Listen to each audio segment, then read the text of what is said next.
Mes chers amis, au moment où je prends la parole, le jet privé ayant à son bord l'ancien ministre de l'eau et de l'énergie vient d'atterrir en Simalène.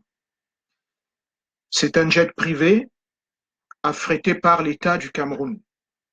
C'est beaucoup d'argent. Quand on a servi un pays à un si haut niveau, jamais on ne devrait accepter de revenir dans son pays ligoté comme un fagot de bois. Ceux qui jusqu'ici ont dirigé notre pays se sont comportés comme des rapaces, sans véritablement le sens primaire de l'honneur. Mes chers amis, ces gens qui ont dirigé le Cameroun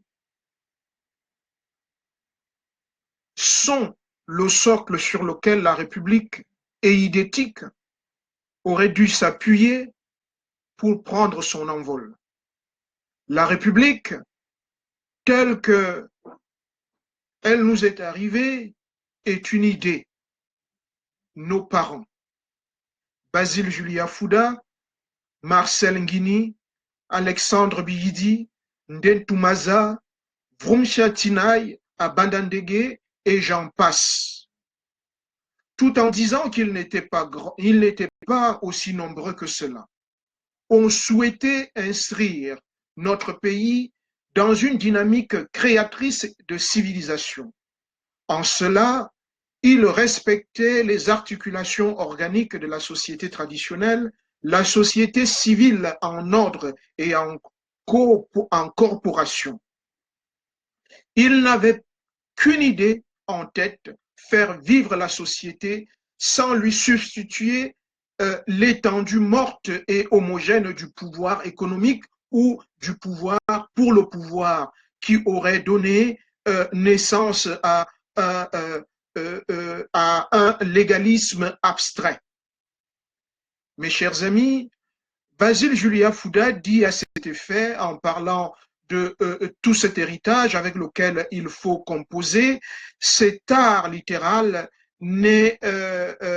est anonyme parce que art social, social parce que fonctionnel et fonctionnel parce que humaniste. Ceux qui sont en prison aujourd'hui n'ont eu de cesse que de vouloir imposer une culture du jeu.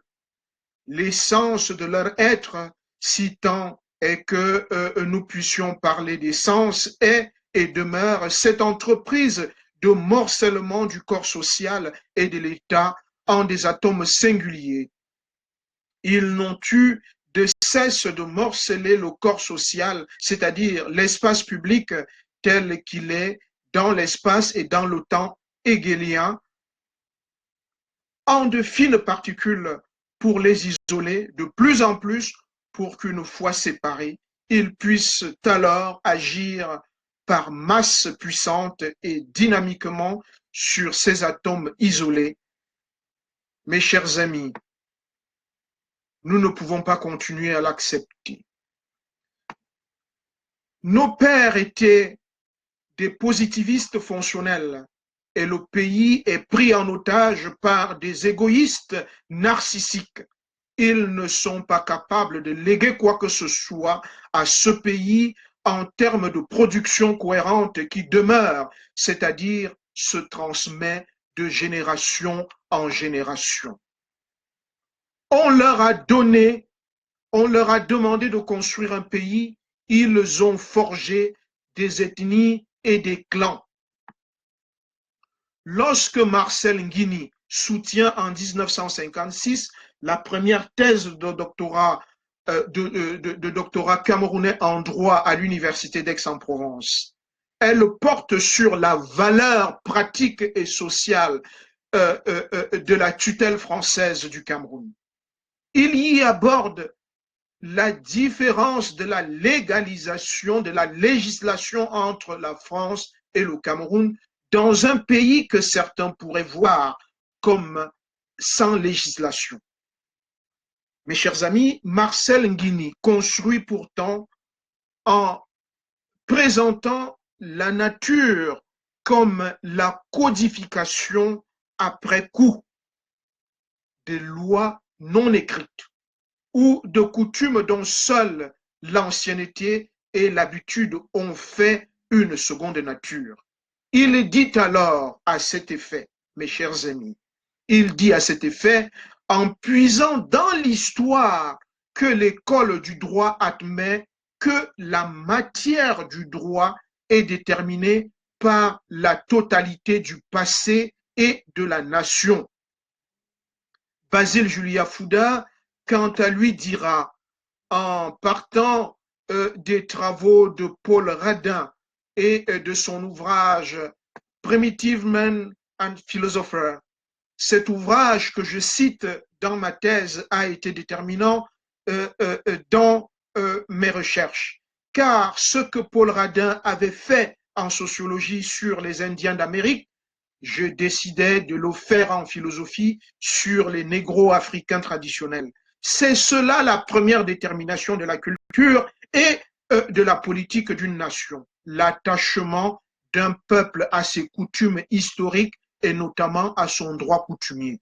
Je cite Marcel Nguini. À sa pensée, je cite Basile Julia Fouda.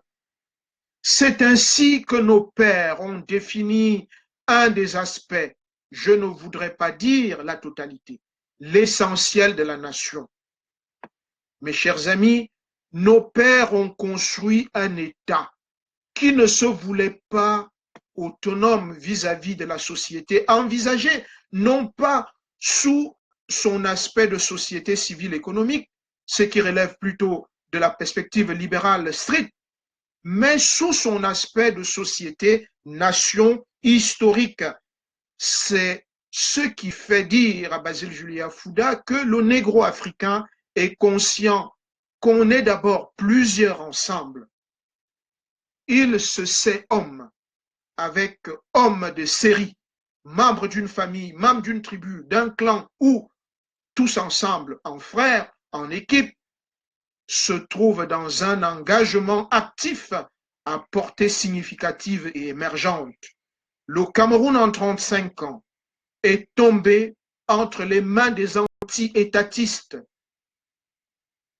transmetteurs d'un savoir dont ils ne sont pas les dépositaires, des théoriciens de l'ethnie et du clan qui transpirent la haine de la loi et de ce qui lui est lié, qui ont la haine de l'État, source de la loi dont ils se disent serviteurs. Les bases de la nation étaient là, solidement implantées, si tant est qu'une nation, c'est un peuple en tant qu'il est né, comme le dit Hegel dans le cours d'introduction à la philosophie de l'histoire. Vous savez que pour Hegel, la nation vient de Nachi, il nous rappelle en soi que le sol et le sang sont intimement liés. Or, ceux qui nous gouvernent, ceux qui fuient aujourd'hui notre espace public, ont renié le sang qui coule dans leurs veines, donc ils renient le sol qui les a vus naître et qui a fait d'eux ceux qui sont aujourd'hui, à savoir des serviteurs d'une nation qui ne les reconnaît plus. Mes chers amis, c'est cette volonté de puissance, pour employer un terme nietzschéen, qui caractérise les gestionnaires du Cameroun depuis 1982. Ils ne gèrent pas la fortune publique, mais le Cameroun dans son entièreté, hommes et biens. Depuis 1982, le Cameroun n'a eu de cesse que d'être entre les mains des prévaricateurs qui dénient aux juristes la capacité de faire un code qui encadre le vivre ensemble, qui traite le peuple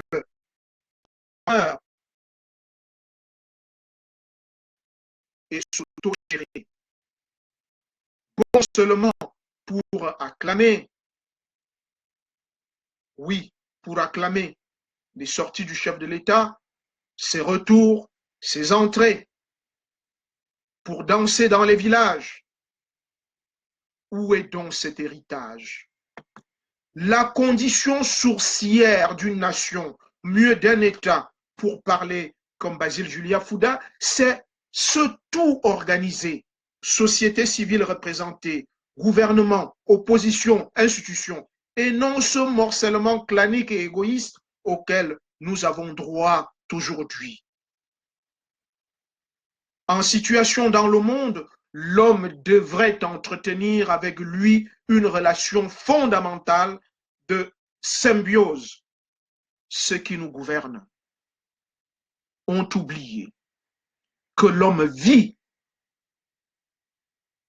en symbiose avec les choses, ses compagnes d'existence. Mais voilà pourquoi l'accaparement n'est pas humain. L'homme évolue au sein des choses dont l'existence lui semble indubitable. Revenir dans son pays, fagoter, ligoter, menotter, ça montre que l'on n'a jamais appartenu à cette société. Voilà, mes chers amis, ce que j'avais à vous dire à chaud sur ce débarquement, sur cette arrivée humiliante d'un des plus hauts fonctionnaires, d'un des plus grands serviteurs de la nation à l'aéroport de Yaoundé-Simalem. Quelle humiliation, quel reniement de ce que l'on a représenté. Quel reniement. Je vous souhaite à tous une très bonne soirée. D'ici là, comme je vous ai dit, je vous aime très fort et moi, je n'accepterai jamais, jamais d'être petit. Bonne soirée à vous.